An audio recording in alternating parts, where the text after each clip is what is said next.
Buenos días, doctor Campo, ¿cómo está? Gracias por esta vez volver a estar con nosotros. Ahora vamos a platicar de qué es el CIVAC y por qué es importante la colonia de ajolotes que se tienen en este centro de investigación. Muchas gracias por atender a la invitación. Seguimos en el proyecto de divulgación de la ciencia y ahora vamos a hablar de este proyecto que es de la Universidad Autónoma Metropolitana en la Unidad Xochimilco, donde tenemos el cuidado de los ajolotes, el famoso ambistoma mexicano. Y bueno, usted es el coordinador de este centro y por eso queremos que ahora nos diga de qué va este centro, qué hace, qué es el CIVAC, primero que nada. Bueno, antes que nada, muchas gracias por la invitación. Y bueno, el CIVAC es un centro de investigación, es un centro externo de la unidad. Podemos llamar, es como un sitio de contacto con la comunidad, ¿no? Y este centro de investigación se encuentra ubicado dentro del área natural protegida Ejidos de Xochimilco y San Gregorio de Tapulco. De ahí su importancia, ¿no? Es el único centro de investigación dentro de un área natural protegida, ¿no? Bueno, en este caso, ¿no? Hablando de la Ciudad de México. Este centro tiene ya más de 25 años trabajando con la conservación, con los chinamperos, el cuidado del ambiente y el aprovechamiento sustentable de la flora y fauna de Xochimilco, ¿no? El área natural protegida. El proyecto del ajolote, ya como tal, comenzó en el 2006 con la creación del proyecto y en 2007 se consolida con la construcción de la unidad de manejo ambiental del CIVAC. Tengo entendido que el CIVAC es una parte de un proyecto del rescate ecológico de Xochimilco y que se le dona como dato a la UAM Xochimilco en el 94. Sí, En este así es. momento, ¿cuál es, o sea, cómo es que deciden que la universidad lo tenga y para qué? Bueno, en 1994 la entonces delegación decide pasar en comodato alguna institución para que se hiciera cargo del centro. Eh, Según yo recuerdo, se le hizo la invitación a la UNAM, al Politécnico y a la UAM, pero finalmente las autoridades se decantan por la UAM Xochimilco, ¿no? Es la universidad que pues, está dentro de la zona, se hacen los trámites para el comodato en 1994 y posteriormente se hace ya la donación del predio para que pase a formar parte ya de los inmuebles de la UAM Xochimilco. ¿Y cuál es el objetivo de este centro? ¿Sigue siendo el mismo objetivo que en su inicio? El objetivo principal es promover el aprovechamiento y el manejo sustentable de la flora y fauna nativa dentro de la ANP, ¿no?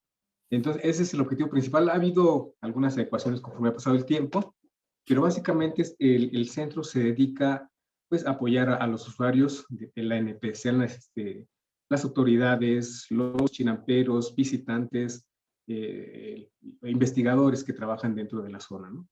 El CIVAC no solamente colabora con profesores de la UAM Xochimilco, también recibe visitas de profesores de otras unidades como Coajimalpa, Azcapotzalco, Iztapalapa. Son las tres unidades que tienen también presencia dentro del CIVAC, con proyectos de investigación, servidores sociales, tesis de maestría y de doctorado. Por la parte agronómica, bueno, pues se ha hecho un trabajo importante con los chinamperos, en cuanto a recuperación de suelos, cultivos sustentables, aprovechamiento de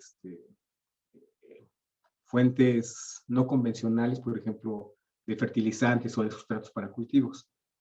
Entonces, básicamente, el centro, lo que es una de sus funciones principales es ser un lugar o un de vinculación de la universidad con el resto de la comunidad. Okay. Uno de los objetivos, es uno de los, se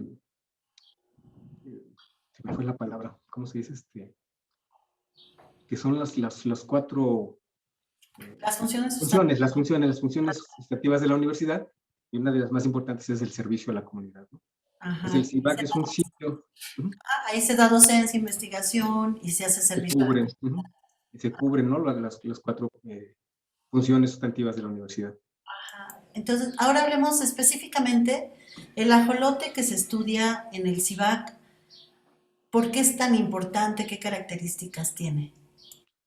Bueno, el ambistoma mexicano, el ajolote mexicano o el ajolote de Xochimilco, como mucha gente lo conoce, que no es exclusivo de Xochimilco, este, se ha vuelto como el símbolo de la conservación en México, ¿no? Es una especie muy carismática, en todo el mundo se le conoce y se le ha conocido por los aportes que ha hecho a las ciencias médicas y a las ciencias biológicas.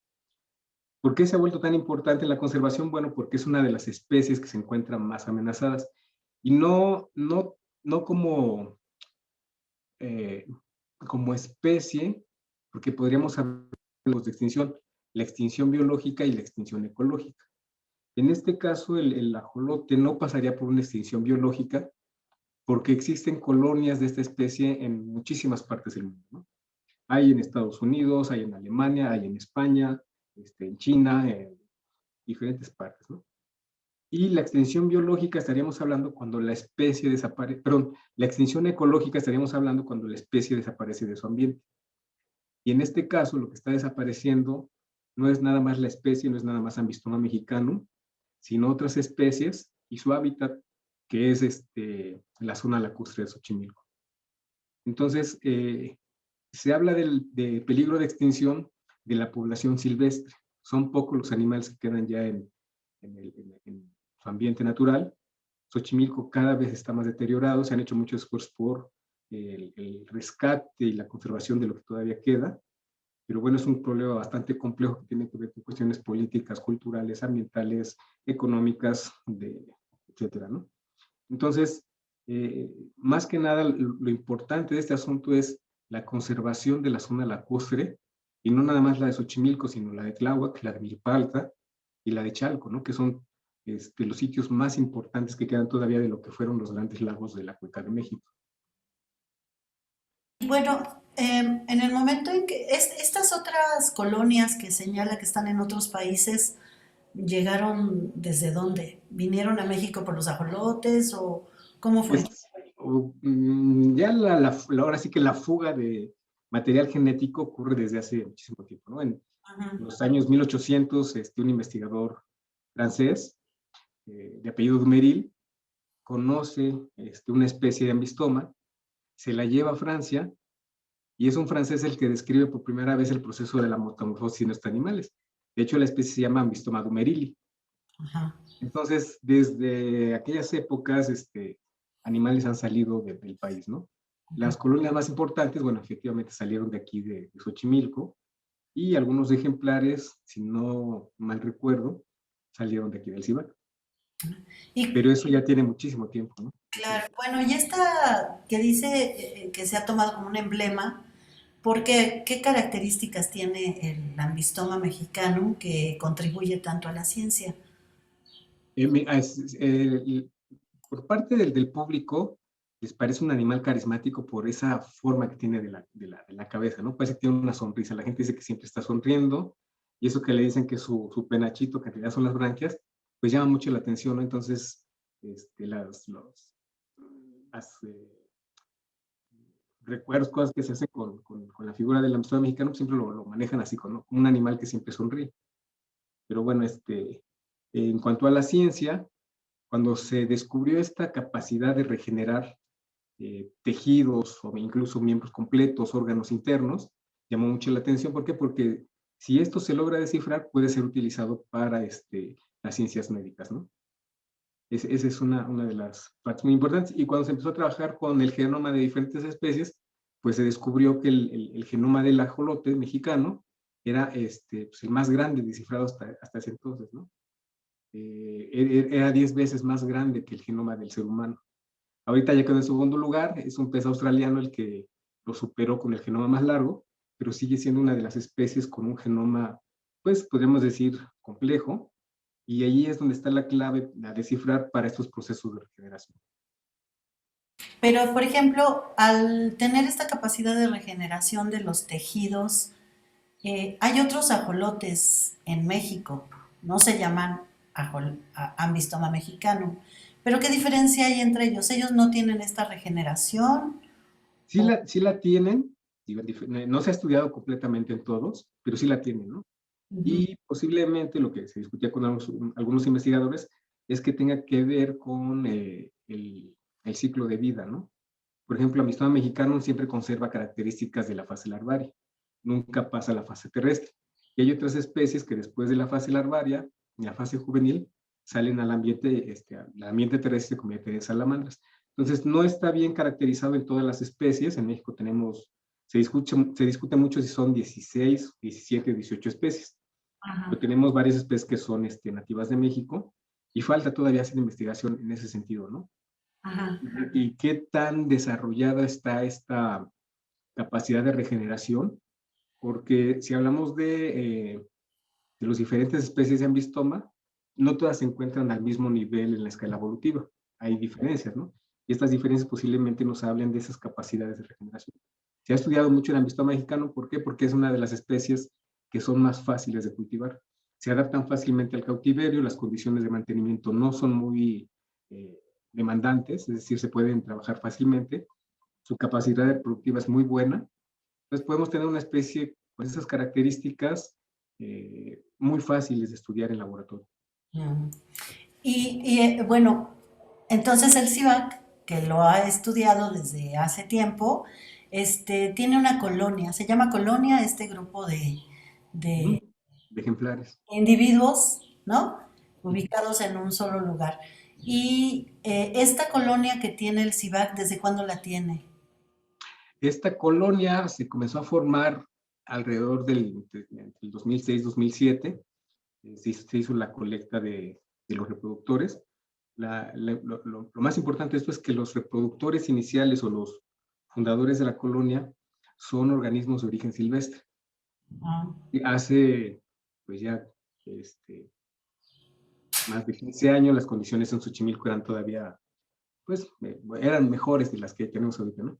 Entonces, había más individuos y esto nos puede asegurar de esta manera que los animales silvestres que fueron capturados para fundar esta colonia tienen una buena variabilidad genética, ¿no? ah, Ahora estamos trabajando con el Sinvestab de Irapuato para certificar la calidad genética de nuestra colonia. ujú. Ujú. Entonces, se han reproducido en vida ya de laboratorio, en Sí. cautiverio. Y los fundadores que tenemos aquí en el CIVAC, podríamos calcularles una edad entre unos de 15 a 18 años más o menos, ¿no? Porque ya los animales llegaron en edad adulta. Pues no se conoce bien a qué edad fueron capturados, pero bueno, por lo menos estamos hablando de que la unidad de manejo ambiental que se creó en 2007, pues ya tiene sus años, ¿no? Entonces, estamos hablando de que los fundadores, estos ejemplares que cuando se trajeron al CIVAC fueron declarados Patrimonio de la Nación, andan alrededor de unos 18 años, ¿sí? Ah, Los organismos fundadores. o sea, estos organismos no solo son organismos que están en laboratorio, son patrimonio. Sí, Están están en el catalogados como tales. total, sí, en el documento de creación de la Unidad de Manejo Ambiental, esos 31 ejemplares que fundaron la colonia se declararon como Patrimonio de la Nación porque no se tenía un documento de la legal procedencia. Entonces, todos los trámites administrativos terminan en eso, ¿no? Los animales que entran en esta unidad de manejo se declaran como propiedad de la nación. O sea, la universidad tiene a su cargo no solo el cuidado de unas especies biológicas, sino también de parte del patrimonio de la humanidad. Parte del patrimonio de Esta la nación colonia, y de la humanidad. Ujú. sí, esta colonia tiene esa característica además. Sí. Sí, sí, te digo, es creada con ejemplares de silvestres Ujú. y eso pues nos habla de la calidad genética. No estamos hablando de animales que no vienen de ningún cultivo, ¿sí?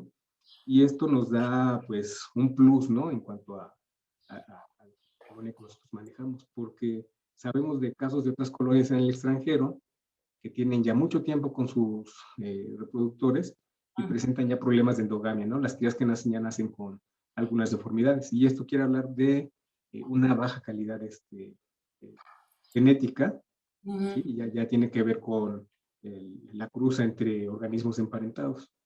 Entonces me dice que son 31 ejemplares los que fundaron la colonia. Fundaron la colonia, bueno, por la edad han ido muriendo algunos. Claro.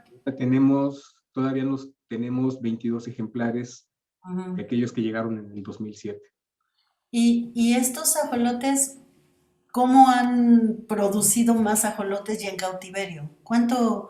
En este momento, ¿cuántos son los ejemplares de la colonia? Bueno, varía porque eh, en algunas ocasiones no tenemos reproducción, es decir, nuestro objetivo no es llenarnos de animales, ¿no? No es tener estanques y estanques llenos con ajolotes, ¿no? Sino más bien el objetivo del CIVAC es mantener la calidad de la colonia que tenemos. Ajá. Entonces, desde hace 3 años no habíamos tenido reproducción, se había trabajado nada más con los organismos que teníamos disponibles, pero este año sí decidimos tener reproducción para mantener la colonia. La colonia varía entre los 1,500 organismos cuando tenemos juveniles, pero nuestro lote de reproductores siempre se mantiene alrededor de los 300 ejemplares, Ah, ok. incluyendo los originales, ¿no? Ajá. Que Y, bueno, estos ejemplares ya no se utilizan para la reproducción, ah, solamente los conservamos, ujú. pues porque son parte de nuestro inventario y vamos seleccionando los ejemplares más jóvenes para la reproducción. ¿A estos se les ha hecho estudio genético? A los fundadores, A los no, otros, a los que han salido. no, lo que queremos hacer es estos estudios con los fundadores para saber qué tan cercano es el parentesco entre ellos y con eso pues podemos definir qué animales podemos cruzar, porque tenemos animales bien identificados, cuáles son ejemplares que provienen de la primera generación, de la segunda generación, y se sabe de quiénes son hijos. Ah, Entonces, con esto podemos llevar un programa de reproducción controlada ajá, que no nos provoque esta situación, ¿no? De que de repente no sabemos quiénes son los padres, quién es la hembra, o la madre. ajá. Ajá. Entonces, afortunadamente esto se ha podido hacer de manera muy bien controlada y en el centro nunca hemos tenido ningún problema de organismos que salgan con malformaciones porque se cuida precisamente esto. Quiénes son los progenitores y cuáles son, de dónde provienen, ¿no? O sea, es decir, sabemos si son hijos de la primera generación o de los fundadores. No, todo eso es un control estricto y muy riguroso Ujú, para poder ujú. saber estas mezclas y, Sí, sí, para evitar estos problemas de consanguinidad, ¿no? O de cruza entre organismos más emparentados. ajá. Y esto, si yo dijera, ay, tener 15 años conservando unas especies que vinieron de la vida silvestre, ¿qué implicaciones tiene para la universidad? ¿Cómo se puede valorar, digamos? Pues fíjate que el CIVAC, hay gente que no ubica el CIVAC, ¿no? Incluso dentro de nuestra comunidad no ubican qué es el CIVAC. Ajá, Y sin embargo, el CIVAC tiene una reputación, tiene un prestigio a nivel internacional. Ha ajá, venido gente del extranjero a ver la colonia, incluso se grabó un documental, ¿no? Por una escuela de cine inglés, se grabó un documental y eso pues habla de la relevancia que tiene el CIVAC en la conservación de esta especie. Eh, Hemos trabajado con el Politécnico, con la UNAM, con universidades estatales, que les interesa mucho, ¿no? Entonces, tiene una reputación muy importante el CIVAC en cuanto a la conservación de esta especie. Hay una asociación que se llama Amphibianar, que reconoce al CIVAC, ¿no? Como un centro de investigación que tiene trabajos muy importantes en la conservación de amistad mexicana. qué interesante.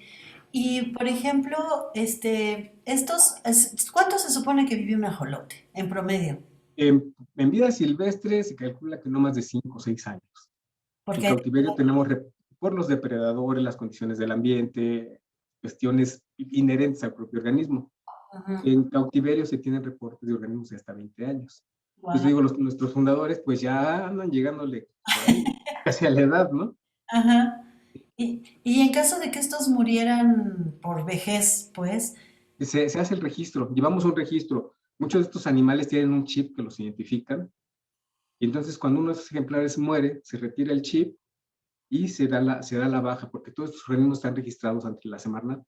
ajá, Entonces nosotros cada año tenemos que hacer un informe de cuántos organismos se producen, de cuáles son las bajas, cuál es el destino de esos ejemplares, ajá. todo eso tiene que ir reportando. Y cuando tenemos un individuo de estos que están registrados como patrimonio de la nación, hay que dar el aviso de que falleció el organismo. Guau. Y si, ¿cómo se sustituyen a esos que fueron tomados de vida silvestre? ¿Siguen recabando, siguen No, No, no, no, no, no. Ahorita ya está prohibida la captura de ejemplares silvestres. Se necesitaría una justificación muy, muy bien fundamentada para poder sacar organismos silvestres. Ujú. Eh, Aunque se corre la leyenda, ¿no? De que aquí en Xochimilco la gente sigue sacando, eso no es cierto, ¿no? Ya la población es tan baja que a un pescador o a un chinampero ya no le reditúa sacar esos animales, ¿no? O Mm. sea, y para competir con el precio de otras especies en el comercio ilegal, no, tampoco, ¿no? Eso no es tan cierto como se dice. Ujú. Pues estos ejemplares que van muriendo, los fundadores, ya no tienen reemplazo. Ujú. Ya son animales que pues sirvieron al propósito que fue crear una colonia para conservar la especie, pero ya no tienen reemplazo. Entonces lo que nos queda de esos organismos, pues mantener las líneas de los ejemplares que se han obtenido en cautiverio. Por eso Ajá. es que para nosotros es tan importante identificar cuál es el origen de nuestras De los. generaciones, Ujú. uh-huh, y llevar un plan de reproducción muy, muy bien controlado. Y parte del trabajo que estamos haciendo en Simvestab con el doctor Alfredo Cruz consiste en eso, ¿no? En saber cuál es la separación entre los organismos que tenemos como reproductores para evitar, como te decía, esas cruzas entre parientes, ¿no? Ujú. La importancia del CIVAC radica también en esa variabilidad genética que tiene nuestra colonia. Y nos habla de un trabajo muy importante en la conservación. Cuando tú mantienes organismos en cautiverio, lo más importante es conservar esa variabilidad genética y que se mantengan los organismos lo más cercano a lo que sería un ejemplar en vida silvestre. Y entonces esta UMA cuenta con las características, este ajolotario que es una Uh UMA, -huh. Uh -huh. cuenta con las características de propiciar las condiciones más Las condiciones. similares a la A natural. su sistema, a su ambiente de origen. Nosotros utilizamos estanques de cultivo, son estanques de alrededor de 12,000 metros cúbicos, en Ujú. donde tenemos a los ejemplares. Entonces, cuando tenemos reproducción, utilizamos estos estanques tan grandes y utilizamos agua que proviene directamente de los canales de Xochimilco. Ujú. Tenemos un humedal artificial por el cual pasa el agua, se le da un tratamiento, es decir, se trata de eliminar la mayor cantidad posible de contaminantes que presentes en el agua a través de este humedal, y con esa agua nosotros llenamos nuestros estanques, dejamos que la producción natural que hay en esos estanques se dé sin mayor intervención, ¿no? Es decir, la producción de microalgas, de zooplancton, se da de manera natural y ahí mantenemos a nuestros organismos. Tratamos de eh, manipularlos lo menos posible, ¿no? Es decir, una vez que entran a esos estanques, los dejamos ahí, cuidamos los parámetros del agua, se cuida la alimentación, porque nosotros los alimentamos exclusivamente con Tubifex, nos ha funcionado bastante bien, tenemos animales con muy buenas condiciones corporales, y solamente los movemos cuando hay que hacer un conteo de los animales que tenemos. Es decir, hacemos recambios de agua por lo menos aproximadamente cada 15 días. Ujú. Estamos monitoreando las características del agua, los parámetros físico-químicos, y cuando ya es necesario hacer un conteo, entonces sí, se vacía el estanque, se cuentan cuántos organismos hay, se lavan los estanques y se regresan al sitio, ¿no? Uno Entonces, imaginaría, sí, uno imaginaría que para todo este trabajo es un equipo gigantesco de gente que está trabajando con los ajolotes. ¿Cuál es su equipo de trabajo para la conservación de estos ajolotes? bueno, en el CIVAC trabajan dos auxiliares de bioterio en diferentes áreas. Tenemos a un auxiliar que nos ayuda en la parte del laboratorio y el otro auxiliar, el laboratorio es el señor Guillermo Rojas.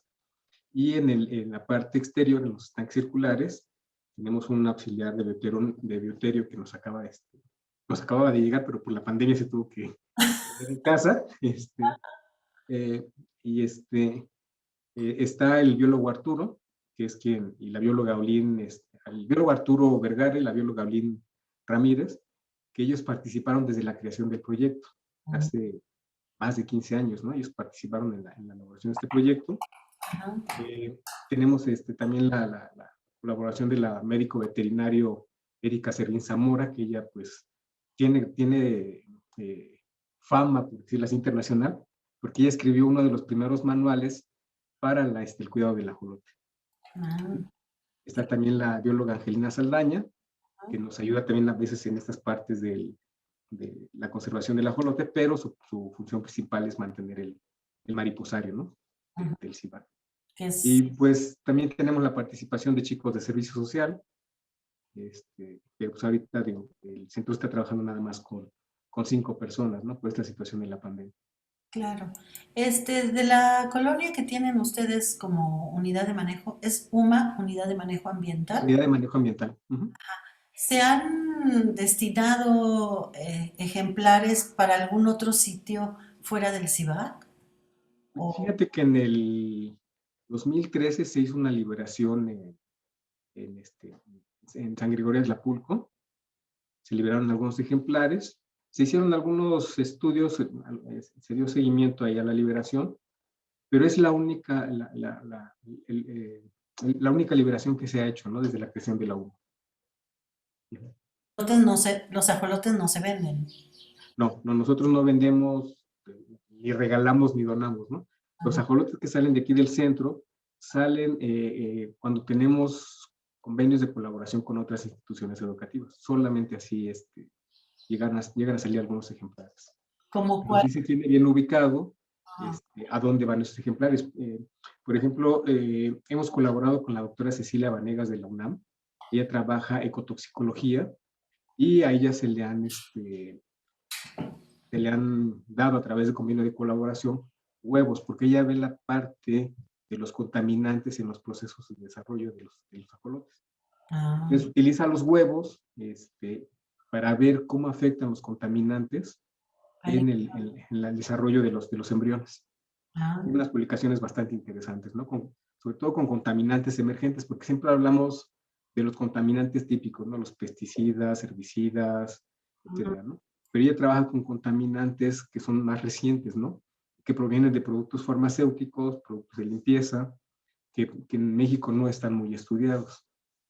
Y otro caso es el de la doctora Eugenia López del Politécnico, de la Escuela Nacional de Ciencias Biológicas. Ella también hace trabajos con contaminantes, pero en organismos adultos o juveniles. Entonces son los casos que tenemos más recientes de colaboración. Y la última colaboración también que tuvimos fue con la unidad Coajimalpa.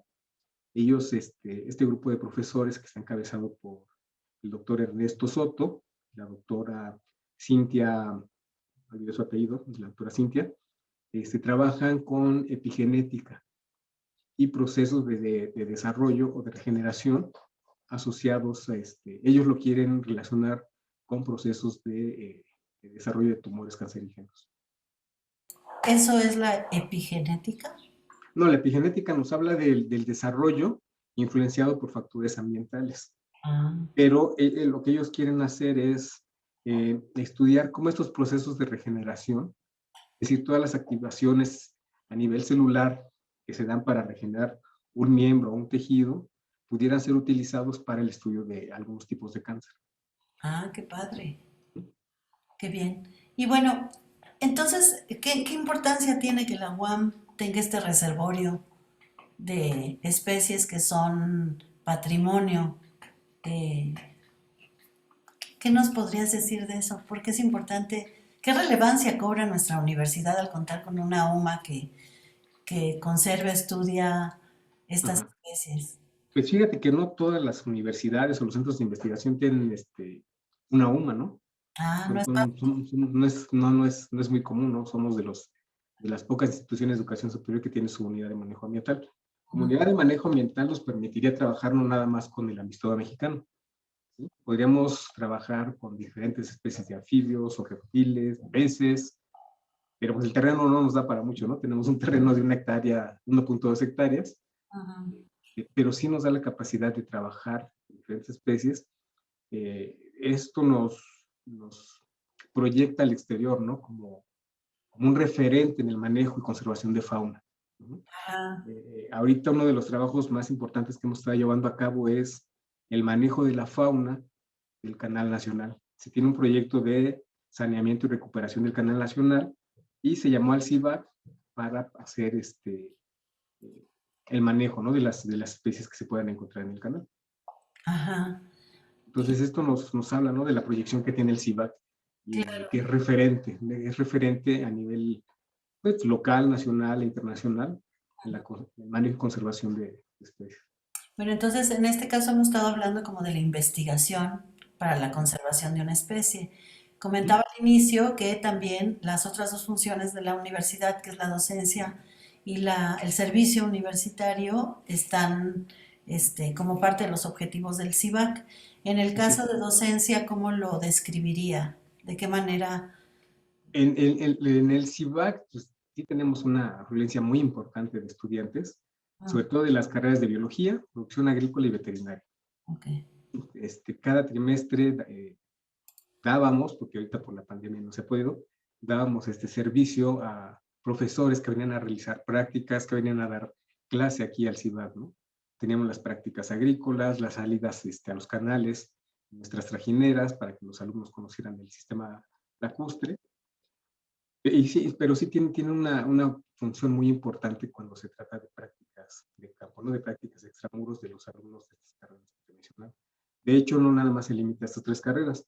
Hemos tenido la participación de alumnos de diseño que vienen a conocer el CIVAC y vienen a hacer propuestas, ¿no? Para mejorar las instalaciones o los equipos, nos han ayudado en algunas cosas.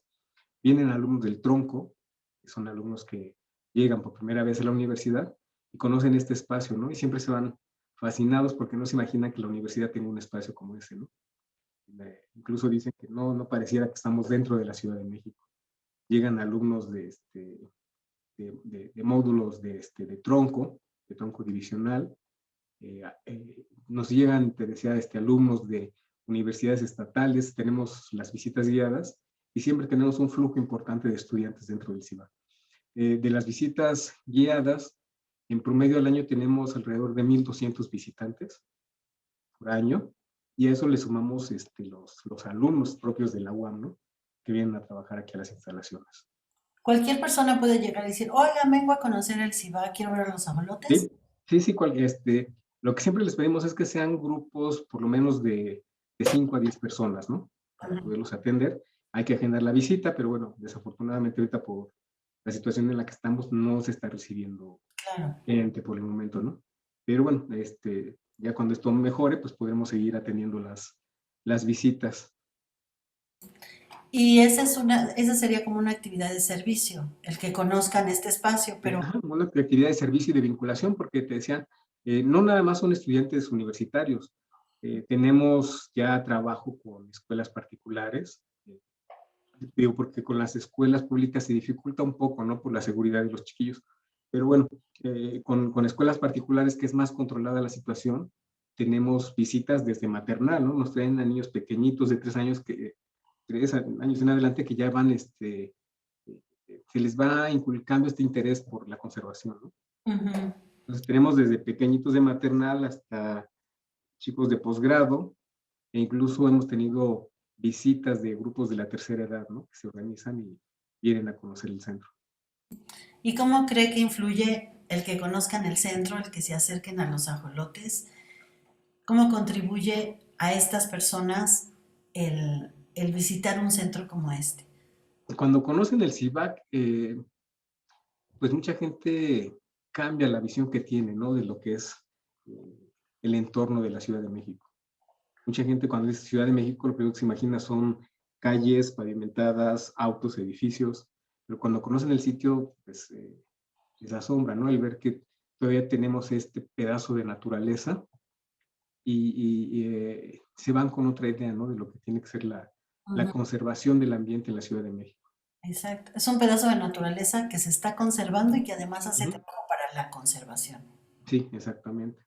¿Y el Sí, trabajo con los chinamperos, cómo es? ¿De qué manera? ¿Qué hacen?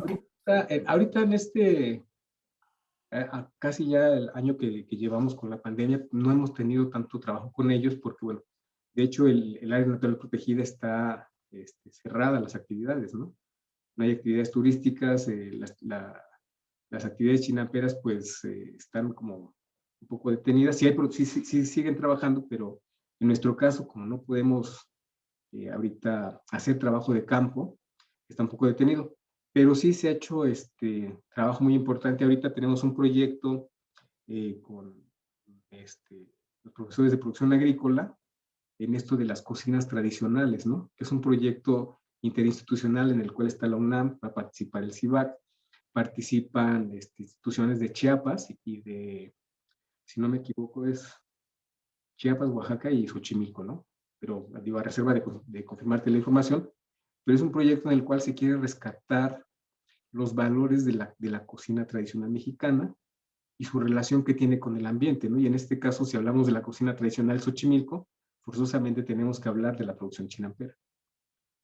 Y a través de este proyecto se van a abordar, pues, bastantes temas, ¿no? El tema más complicado de Xochimilco es la producción chinampera, que se ve afectada por la calidad del agua que tenemos en los canales. Y definitivamente, pues, esto afecta, es como una cadena, ¿no? Todo se ve entrelazado y todo se ve afectado. Pero la idea de este proyecto, que se va a llevar a cabo con los profesores de producción agrícola, el doctor Antonio Flores, el ingeniero Irving Hernández, pues nos enlaza con otras instituciones para llevar a cabo ese tipo de proyectos. ¿Se tiene pensado una vez de que se regrese a lo presencial o están concibiéndolo como De mixto? hecho, de hecho, de hecho, el proyecto ya está trabajando. Ah, El proyecto ya está trabajando, me parece que en los otros dos sitios de los que se va a hablar de la preservación de estas tradiciones, ya se han hecho algunos encuentros. ujú, El próximo va a ser aquí el de Xochimilco, ¿no? Entonces estamos viendo cuáles son esas posibilidades. Digo, el CICIPAC cuenta con espacios abiertos, ujú, tal vez podamos hacer algunas reuniones pequeñas, pero ujú. nosotros somos el siguiente paso, ¿no? En este proyecto. Ah, Ya sería el inicio del segundo año del proyecto y ya ujú. entramos nosotros como sitio de interés. Ay, qué bonito. Y bueno, para terminar, yo como sociedad civil, que no estoy en Xochimilco, que no soy bióloga, eh, junto con mucha gente de nuestra ciudad y de otras partes, ¿cómo podemos contribuir para que una especie como el ajolote tenga, no se extinga de su estado natural? Es un poquito complejo esta situación, si hablamos, si nos referimos al ajolote Xochimilco o el amistad mexicano. Es un poco complejo, digo, finalmente eh, todo lo que se haga en la ciudad repercute en nuestra área natural protegida, ¿no? Xochimilco ya no tiene un abasto natural de agua. Todo el agua que mantiene el sistema proviene de las plantas de tratamiento de aguas residuales. Mm, Entonces, pues, ¿qué te podría decir? Eh, todo lo que hagamos va a repercutir, ¿no? Estas plantas de tratamiento ya podríamos considerarlas obsoletas. ujú, Lo único que nos hacen es, pues, remover sólidos, algunos contaminantes. La calidad del agua que sale de las plantas, pues, se considera de una calidad media buena. Desafortunadamente, en el camino, pues, se contamina, ¿no? Se tiene evidencia de conexiones clandestinas a estos ductos de agua, y cuando el agua llega al sistema, pues ya llega otra vez contaminada, ¿no? ujú, Tenemos las descargas domésticas de la zona de la mancha urbana que ya afectan al área natural protegida. Cuando vemos aquí los servicios de los trajineros, eh, sobre todo los fines de semana, vemos la cantidad de basura que queda en los canales, ¿no? ujú, Latas, unicel, plástico, un montón de basura, ¿no? ujú. Entonces, ahorita lo que hemos visto en esta temporada de la pandemia, que las condiciones de los canales han cambiado, ¿no? Claro. No se ve la basura, Ujú. es un sitio más tranquilo, incluso eh, pues no pareciera, ¿no? Que es un sitio Turístico. turístico, ¿no? Ujú. Incluso llegó a verse un descenso en la cantidad de materia suspendida en los canales. Las aguas de los canales se veían más transparentes. Ujú. ¿Por qué? Porque evitamos este flujo constante de trajineras que remueven los fondos, todo esto, ¿no? Y eso tiene que ver con el descenso del agua en los niveles de los canales. Ujú. En 2 años y medio aproximadamente hemos notado un descenso de entre 30 y 40 centímetros en los canales. Entonces, estamos hablando de un volumen de agua bastante interesante, ¿no? Si antes teníamos 1,5 metros de tirante de agua que permitía a una trajinera navegar sin Ujú. mayor problema, pues ahora ya hay sitios en los canales donde ya no pueden pasar las trajineras. Ah, El peso de la gente, el bajo nivel del agua hace que se atoren en el lodo, ¿no?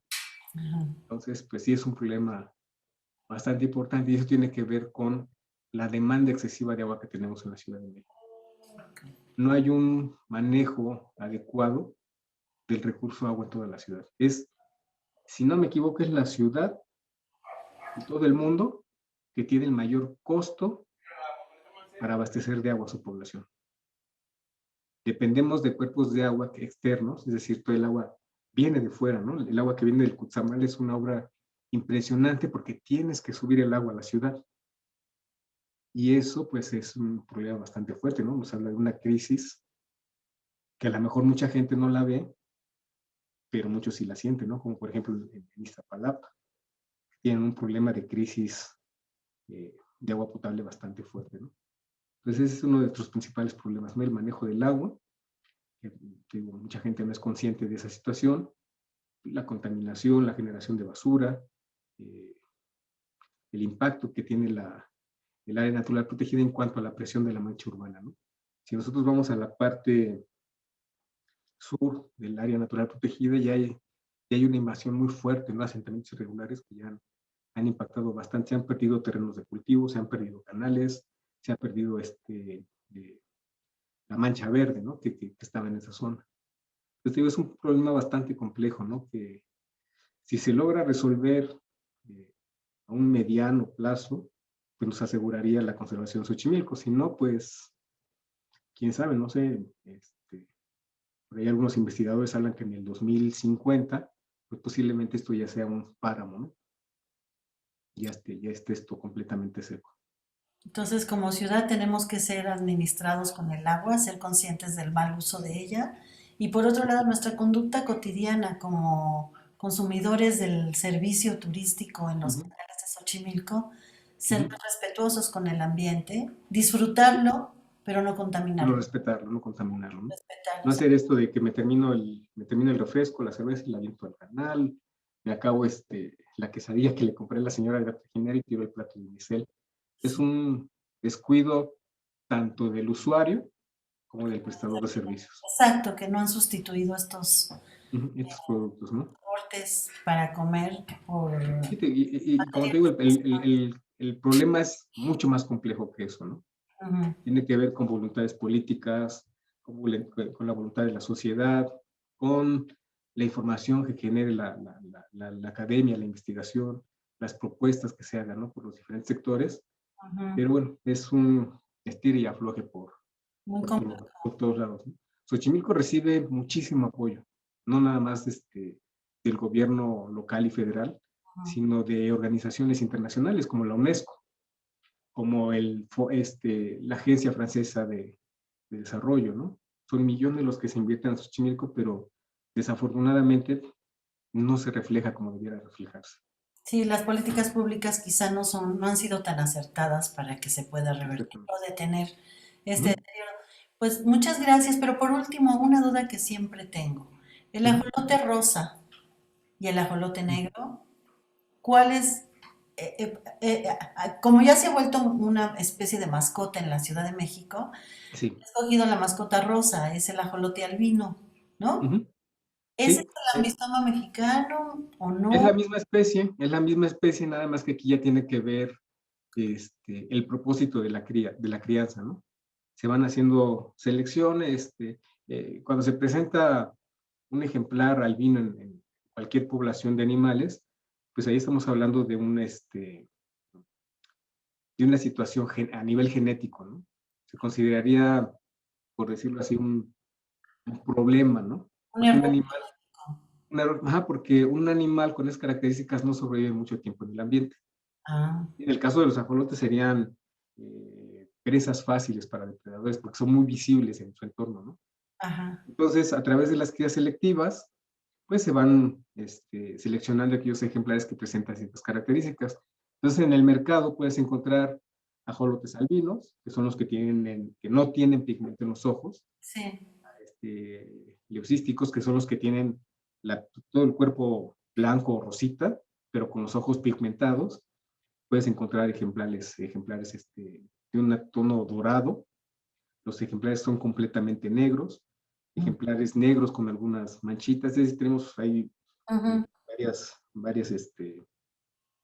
tonalidades, ¿no? ujú. Pero ahora lo que se está poniendo de moda en el mercado son los ejemplares que presentan un cuerpo con una tonalidad más rosada, pero con algunas manchas negras.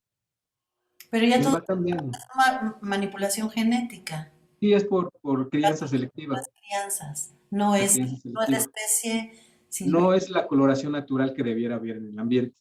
Ok. Digo, en condiciones naturales se puede llegar a dar, pero te digo, esos ejemplares no sobreviven mucho tiempo, ¿no? Ujú. Pero para la producción en cautiverio, pues, la crianza selectiva, pues nos da la oportunidad de tener este tipo de ejemplares, ¿no? De una coloración rosada, de una coloración más pálida, un tono dorado, completamente negros, y hay esos ejemplares que está buscando la gente que son con cuerpos claros, pero manchas, ¿no? Claro. Y bueno, tengo entendido que se va a hacer se hizo un anuncio de que va a haber un museo del ajolote en el zoológico de Lógico de Xochimilco. Chapultepec. ¿Tienen Sí, algo así es. que ver ustedes Sí, el con doctor este Fernando Gual nos invitó para hacernos una presentación del proyecto, darnos a conocer cómo va a estar estructurado, y están considerando un espacio dentro del museo para que el CIVAC pueda realizar algunos trabajos dentro de este museo. Entonces sí, sí habrá intervención de nuestros ejemplares de la UAM Xochimilco, Y, posiblemente. y posiblemente a través del convenio que se va a firmar con el zoológico, pues hay este intercambio, ¿no? de ejemplares. Ujú, Sería importante, pues, que un espacio más, ¿no? Para dar a conocer los trabajos del CIVAC. claro. Y se tiene considerado dentro del proyecto un espacio, un laboratorio para el CIVAC dentro del Museo del Ajolote. Qué interesante. Qué bonito saber de la UMA, qué bueno saber que el CIVAC existe, que la UAM Xochimilco está haciendo un repositorio de una especie en peligro de extinción y que se esté estudiando, que los alumnos pueden aprender ahí, que la sociedad en su conjunto puede acercarse y conocer esta especie y los trabajos que se hacen en el CIVAC. Y bueno, yo celebro que me haya dado esta entrevista para poder platicar sobre el CIVAC, y que podamos difundir lo que se hace ahí, lo que es la especie, y que la gente que tenga interés en esta especie y en conocer los otros proyectos que se hacen ahí se pueda acercar con nosotros y poder conocer y fomentar más este trabajo que hacen ustedes de docencia, investigación, servicio y educación ambiental. Pues muchas gracias, doctor. Buenas tardes y esperemos seguir con más noticias sobre el ajolote y sobre el cibac. ¿Algo más que nos quiera compartir? Pues, más que nada, darte las gracias por los espacios que siempre nos ofrecen, ¿no? Todo el apoyo que nos ha dado CIDEX en la difusión de lo que es el CIVAC a través de estos años, que es un apoyo muy importante para nosotros. Sí, yo comparto que yo lo conocí al ajolote en el 94, en noviembre del 94, y cuando lo vi sí me generó un poco de rechazo, no lo conocía. Es- Ujú. Sin embargo, cuando me dieron la oportunidad de darle de comer, que supe que comían alimento vivo, y el doctor Rafael Calderón me dio una lombriz de su lombricompostero, para que se la pudiera dar al ajolote, y el ajolote salió de la pecera y se lo comió, hubo un vínculo que, que es el mismo que ahora tengo con mi mascota, ¿no? Pero desde Ya. entonces empecé a descubrir que era una especie muy bonita, muy interesante. Ujú, Yo soy de las que dice que es de mis animales favoritos porque siempre está sonriendo, y eso, ujú. por más que le quieran quitar en la carita la sonrisa, sí se le ve la sonrisa, y eso hace un vínculo, quizás porque es el eterno Peter Pan, nunca sale a la vida adulta en la tierra y se conserva en el agua, y eso, su hábitat original es lo que le debe de tener muy contento. Es pues es un organismo bastante interesante, ¿no? Muy interesante, Muy sí. interesante. Pues Sí, yo siempre trabajé con peces, siempre me dediqué a la reproducción de peces, pero cuando llego aquí al CIVAC y comienzo a trabajar con Amistoso Mexicano, pues me doy cuenta, ¿no? De muchas cosas interesantes de y de las demás especies de ajolotes. sí, ¿desde cuándo está usted a cargo del CIVAC? Tengo ya 4 años, llegué al CIVAC en el 2017. Pues mucha suerte, felicidades por el trabajo y enhorabuena que tengamos un espacio como este en la UAM Xochimilco. Y lo importante que es la difusión que ustedes le hacen, ¿no? Digo, hay gente dentro de nuestra propia comunidad que no sabe qué es el CIVAC, pero yo Ujú. creo que a través de estas entrevistas, más gente va a conocer este espacio tan interesante. Pues esa es la idea, ojalá que sí. Muchísimas gracias y buenas tardes. A nombre de la Gracias. Elsa Muñiz, quien es la coordinadora de extensión universitaria, agradezco que se dé la oportunidad de que este espacio de divulgación de la ciencia de la UAM Xochimilco pueda estar trabajando y compartiendo lo que hacen nuestros investigadores y nuestra universidad. Buenas tardes, Y doctor. algo que te quería mencionar, el CIVAC es un proyecto de la rectoría de UAM Xochimilco. Ah, Es ok. un espacio que depende directamente de la rectoría de unidad y bueno, el trabajo que ha estado haciendo tanto nuestro secretario, el maestro Alejandro Carrillo, como nuestro rector, el doctor Fernando de León, pues ha impulsado mucho, ¿no?, el crecimiento del CIVAC en estos años. Sí, felicidades a ellos y gracias por contribuir con lo que es su gestión, en que Ujú. proyectos de esta naturaleza puedan estar fortalecidos, que es Sí, así es. lo que importa. Pues muchísimas gracias y buenas tardes, doctor Ocampo. Enhorabuena por su trabajo y enhorabuena por el ajolote. Buenas Muchas tardes. gracias. Hasta luego. Hasta luego, que estés bien.